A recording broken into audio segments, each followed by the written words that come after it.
BB. Hey YouTube.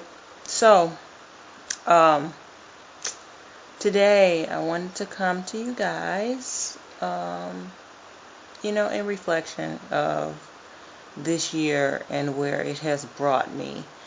Um, I know I haven't really been doing a lot of videos, haven't really been doing much with my store, um, and there's a reason for all that.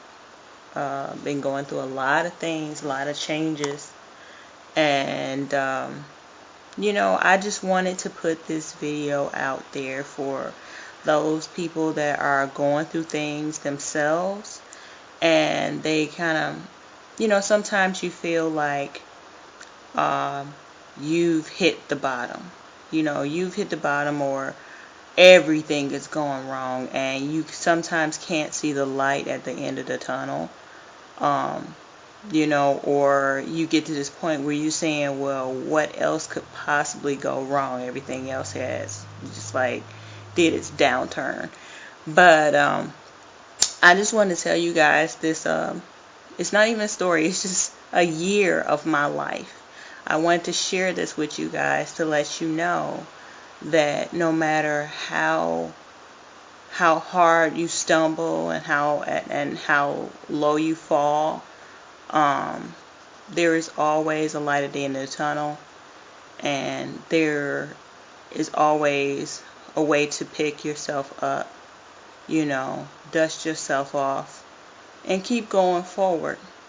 There's ups and downs of life, and it's not possible to stay down. It's not possible. There's always going to be ups, and there are always going to be downs. And there's no way you could stay down. You gotta come up eventually. So anyway, let's just talk about this year. Uh,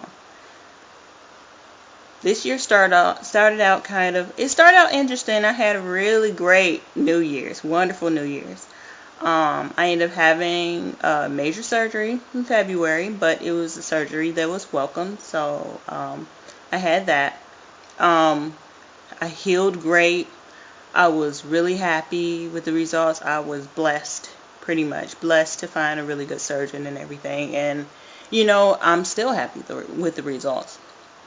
Um, so shortly after I started healing, I mean, like right in my recovery phase, I was like right at the end of the initial recovery phase, when my husband and I got hit with some really like some hard news. Um, Pretty much my husband was pushed out of the military. Um, he was pushed out with an honorable. He actually had to fight for his honorable, and it was due to minor infractions. And I'm not trying to make light of of a situation that may have been worse. It was not. It was not. It was there were nothing. There was nothing that my husband had did to kind of to warrant this kind of treatment. But at that time, we just ran across the wrong person, which was his commander. His commander wanted to make an example of my husband. And so he used all these minor infractions. And I mean minor infractions. Let's talk about a parking ticket or two. It happens. Everybody gets a parking ticket. I'm sorry. You don't deserve to lose your job over a parking ticket. How about my husband get paperwork for troops' uniforms, and they weren't his troops? It's just like, who walks up to random people and just say, you're out of regulation, you need to get in line? I'm sorry, if you're not in their direct chain, why? Who are you? And I say this because I was military myself. Yes, you can kind of like give somebody a word, but my husband did that. It was ridiculous for him to get paperwork, for something like that. It wasn't like he could reprimand. these troops. It's ridiculous. Anyway, so it was just a lot of little small infractions like that. Very, very small. Nothing that you would typically think a person was getting kicked out of the military for, like DUIs or assault or rape or murder or or just being an alcoholic, and refusing treatment, or the typical stuff that you get kicked out for without a honorable discharge. Okay, my husband did not deserve what he got. So anyway, this commander, he decided he wanted to make an example that he was no holds bars and he wasn't taking anything off of anybody. Well, he decided to choose my husband because my husband had a lot of small infraction. You know, long story short, the commander pushed this issue into pretty much a trial. So my husband had to fight for his honorable discharge. He was fighting to stay in the military, but this commander was not trying to have it, and he pretty much lost his case. And that is, the commander lost his case because he wanted to kick my husband out with a general discharge or something, some BS like that.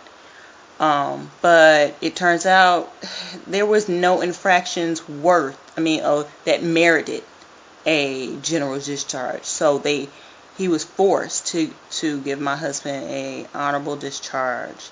And the commander was so upset about how the trial had went and how he did not get his way and pretty much trying to ruin my husband's life. He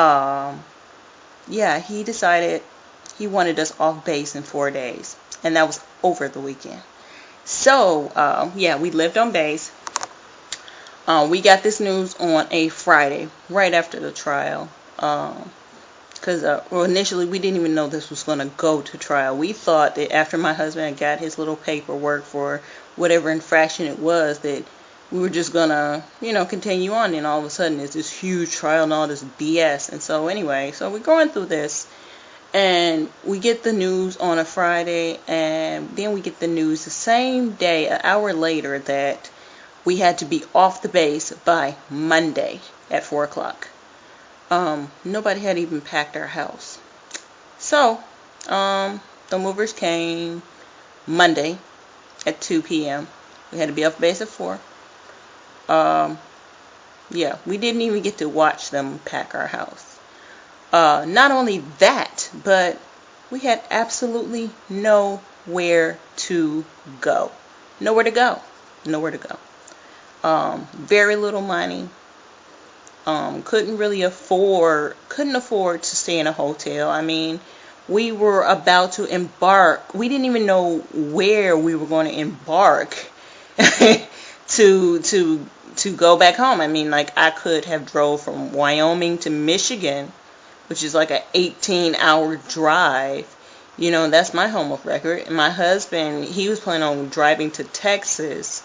And we're like, well, nobody even knows if they have space for us or anything. It was absolutely crazy. When it all boils down, my best friend, one of my best friends, she lived 5 hours away in South Dakota. And I told her about what was going on, and she was like, you always have a home with me, Goki. So I packed up what I could, frenzied, packed up the dog. Where's Phoebe? Phoebe? I packed up the dog, and I put everything in my car, and my husband packed up his car, whatever he could, and, we're off the base by 4 o'clock. We're pretty much drifting around homeless for a day or two, trying to figure out what to do. A friend actually took us in for a couple of days so that we could get ready to get on the road. I drove to South Dakota, stayed with my best friend for about 3 months. And during that period, I was still going to school full time. I still was running my home business online, or what parts of it I could, because I no longer had my supplies or anything. It was all just packed up. My husband, he went to Texas, and he was trying to pick up the pieces and trying to figure out what to do next, how we're going to get a home, somewhere to live and all this great stuff. And, you know, I really, really thank my best friend, because, if it wasn't for her, I really don't know what I would have done at that time. I was in no condition to drive all the way to Michigan, by myself, or to drive to Texas. I had just had that surgery, and, I really shouldn't have been driving on the road like that. But anyway, so I got to South Dakota, still going to school. I was trying to line up a job, and I pretty much, I had some job prospects lined up. I had found a nice little apartment, meager little apartment. It was nice, but it was inexpensive.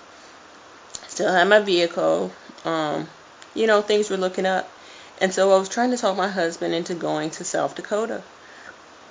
Well, he, after all this debate back and forth for a couple of months, he found out that his father has brain cancer. And so now it's like, oh my God, I can't force my husband to leave Texas, where he's back with his father, and come to South Dakota right now. No, I can't do that. His father is about to start going to chemo, and so I was like, okay, well, I'm just going to drop everything, even though, it was so hard, because I knew that if I dropped that, I would have to start all over again and getting my feet on the ground and trying to get everything together. So I left South Dakota, came to Texas, and my husband was staying with his father and his wife, or my mother-in-law. It was a very, very small room. Had a twin bed.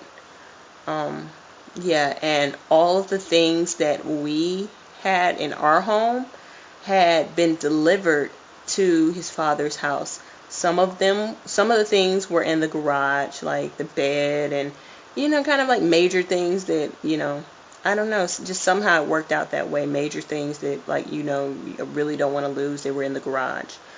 And everything else went into storage. And my husband's father put the bill on the storage. Well, seems as if storage was not a good idea, because everything, just about 2/3 of everything that was in the storage, was ruined by flood. And so now the tally is, we have lost our jobs. We've lost 2/3 of our home. We lost the actual residence we were living in. Yeah, it was just adding up. And then on top of that, my father-in-law is sick. Just adding up. So anyway, then, we're looking for jobs. We can't find jobs. And because we couldn't find jobs, we ended up losing both of our cars. We had 2 new vehicles, and they were repossessed. And it just seems like things were getting worse and worse and worse. We were lucky to have a roof over our head and someone to feed us, because we, with no money, we couldn't eat. We still had Montgomery GI Bill, so we could always go back to school. And so that's what we were trying to do, hurry up and go back to school in order to, have some kind of income.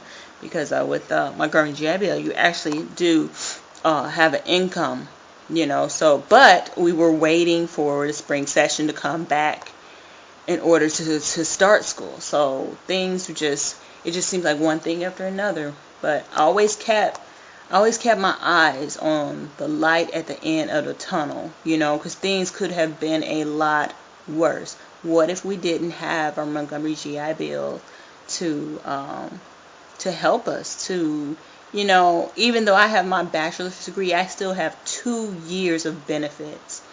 And so, you know, there's always money. If all else fails, just finish my master's and, you know, pretty much getting paid to finish my master's. So, yeah, so we're waiting for school to start, and my father, he has a heart attack, and my mom is sick, and you know, just all these things are going on at home. And you know, so many things were going wrong. So many things. It just seemed like, you know, I was so afraid. I was so afraid for a couple of months that, you know, I was just going to lose everything. I was afraid for the people that I loved, just because everything, as it seemed like I was losing everything. And then I woke up one day and I realized, you know, God does not give you anything you can't handle. And as long as you can look at your circumstances and see a future and see a light at the end of the tunnel, that's all that matters. Just keep pushing forward. And so, after pretty much being homeless for a while, after pretty much losing all of my belongings, most of all of my belongings, after losing all of my money, you know, just going through being broke. Broke is not funny. Broke is not a joke. Broke, I mean, I had never been this poor. Yeah, I had things. I had things before I was poor. But after I was poor, it was just like, whoa. You know, it's hard. It's hard. And so I understand. I understand when people are going through things. And I understand financial trouble. And so, anyway, back to what I was saying, that, you know, when all the chips are down, there is a light at the end of the tunnel. If you keep pushing forward, things will get better. Things are definitely better now. My husband and I will be starting school in a couple of weeks. We finally found jobs. We don't have a car yet, but that is on the way. You know, we are getting there to get a car. We moved into a really nice apartment. You know, it wasn't really that expensive. All we had to do was just keep looking. We found a great apartment.